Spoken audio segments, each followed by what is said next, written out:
Halo, apa kabar? Saatnya Anda menyimak berita Medan bersama saya, Ilham Ardiansyah. Sejumlah berita menarik akan kami sajikan untuk Anda dan berikut 3 berita utama hari ini. Sebuah bus menabrak 2 rumah warga di Jalan Lintas Sumatera.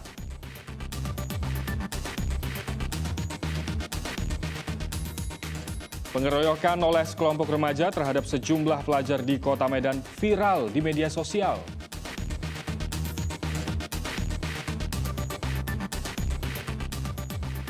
Mengenal ikan terubuk, salah satu jenis ikan kebanggaan warga Kabupaten Labuhan Batu.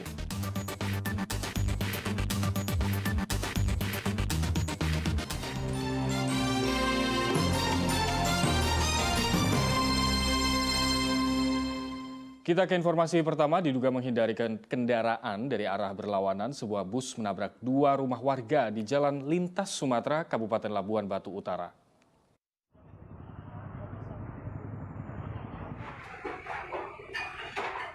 Rumah warga dan sebuah warung makan porak-poranda usai dihantam bus di Jalan Lintas Sumatera, Kecamatan NA 90, Kabupaten Labuhan Batu Utara, Senin dini hari. Insiden berawal saat bus penumpang rute Medan Padang Sidempuan ini mencoba mendahului kendaraan di depannya. Tiba-tiba muncul kendaraan dari arah berlawanan. Guna menghindari kecelakaan, sopir bus membanting kemudi. Bus yang hilang kendali kemudian menabrak rumah. Jam 2.05. Itu yang nabrak rumah mobil apa?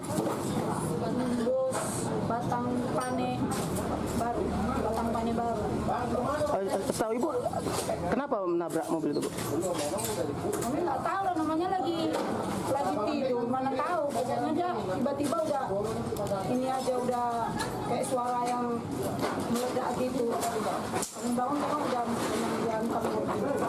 Ini ditabrak rumah apa gede, Bu?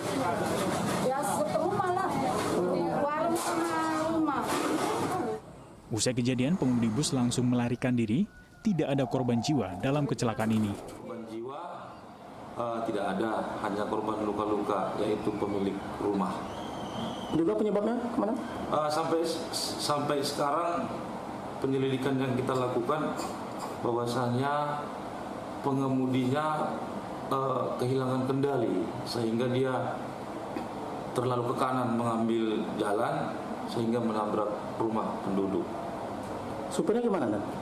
Sampai sekarang informasi yang kita dapat bahwasanya setelah kejadian supirnya atau pengemudinya meninggalkan TKP. Bangkai bus telah dipindahkan ke pos Satlantas Polres Labuhan Batu. Kasusnya kini ditangani Polres Labuhan Batu Utara. Tuti Alawiyah Lubis melaporkan dari Kabupaten Labuhan Batu Utara. Pengeroyokan oleh sekelompok remaja terhadap sejumlah pelajar di areal sebuah kampus di Kota Medan viral di media sosial. Orang tua para korban menduga pengeroyokan itu buntut pertandingan futsal yang berlangsung beberapa saat sebelumnya.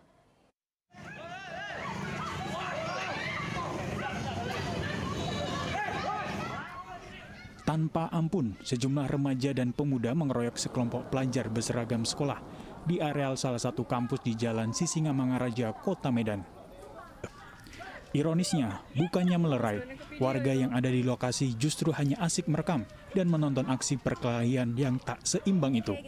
Pengeroyokan pada Sabtu sore 13 Agustus lalu diduga buntut dari pertandingan futsal yang berlangsung beberapa saat sebelumnya antara pelajar dengan pemuda setempat. Orang tua dari 8 pelajar yang jadi korban sudah melapor ke polisi.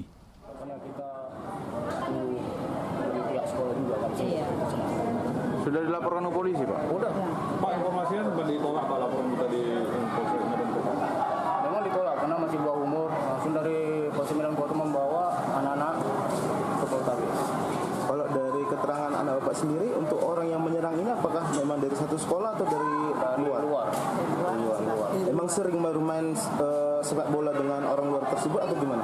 Itu kita kurang tahu Pak. Pak, berarti pelaku menerobos masuk ke kampus ya? Masuk menyerang dengan membawa senjata kayu. Tidak ada penghadangan dari satpam ya? Ada, cuman nggak keselah. Karena rame masa. Akibat pengeroyokan itu, para korban hingga kini masih trauma dan memilih tidak masuk sekolah. Orang tua pun berharap para pelaku dihukum untuk memberikan efek jera. Tuti Alawiyah Lubis melaporkan dari Kota Medan. Dua penjamret diringkus petugas Polsek Dolok Masihul, Kabupaten Serdang Bedagai. Selain meringkus keduanya, petugas juga menyita barang hasil pencurian dan sepeda motor. Kedua tersangka pencurian dengan kekerasan ditangkap petugas sektor Polsek Dolok Masihul berinisial FA, warga Kota Tebing Tinggi, dan RR, warga Kabupaten Serdang Bedagai. Penangkapan tersangka berawal dari laporan warga terkait adanya dua penjamret yang merampas telepon genggam milik korbannya bernama Surya Juwanto di Desa Kota Tengah, Kecamatan Dolok Masihul, Kabupaten Serdang Bedagai, 13 Agustus lalu. Masih dari masyarakat bahwa di situ ada terjadi penjamretan terhadap satu handphone. Kemudian kami sudah bergerak ke sana. Para tersangka melarikan diri. Setelah melarikan diri, kami kejar dan kami bawa ke Polsek Dolok Masihul untuk mengamankan para tersangka ini dari amukan massa. Kedua tersangka dikenakan pasal 365 atau pasal 363 ayat 1 dengan ancaman hukuman paling lama 7 tahun penjara. Muhammad Hamdani melaporkan dari Kabupaten Serdang Bedagai. Seorang nenek berusia 61 tahun nekat menjadi pengedar narkoba jenis ganja. Dirinya berdalih menjual ganja untuk menutupi kebutuhan ekonomi karena suaminya mengalami penyakit stroke. Mendapat laporan masyarakat adanya transaksi jual beli narkoba jenis ganja di kawasan Desa Ujung Serdang, Kecamatan Tanjung Morawa, Kabupaten Deli Serdang, Satuan Reserse Narkoba Polresta Deli Serdang langsung ke lokasi transaksi, namun tidak mendapat kedua terduga pelaku karena sudah terlebih dahulu melarikan diri. Polisi kemudian melakukan penyelidikan dan menangkap seorang tersangka berinisial A, 61 tahun, yang berperan sebagai pembeli dan pengedar narkoba jenis ganja kering di rumahnya di Kecamatan Medan Denai, Kota Medan 11 Agustus lalu. Berdasarkan keterangan tersangka, ganja kering seberat 800 gram didapatkan dari salah satu bandar narkoba berinisial U. Nantinya tersangka akan membagi dalam beberapa kemasan dan menjualnya kembali dengan harga yang bervariasi. Ironisnya, tersangka nekat menjual ganja untuk menutupi kebutuhan hidup usai suaminya mengalami penyakit stroke setahun yang lalu. Kita berhasil mengamankan seorang ibu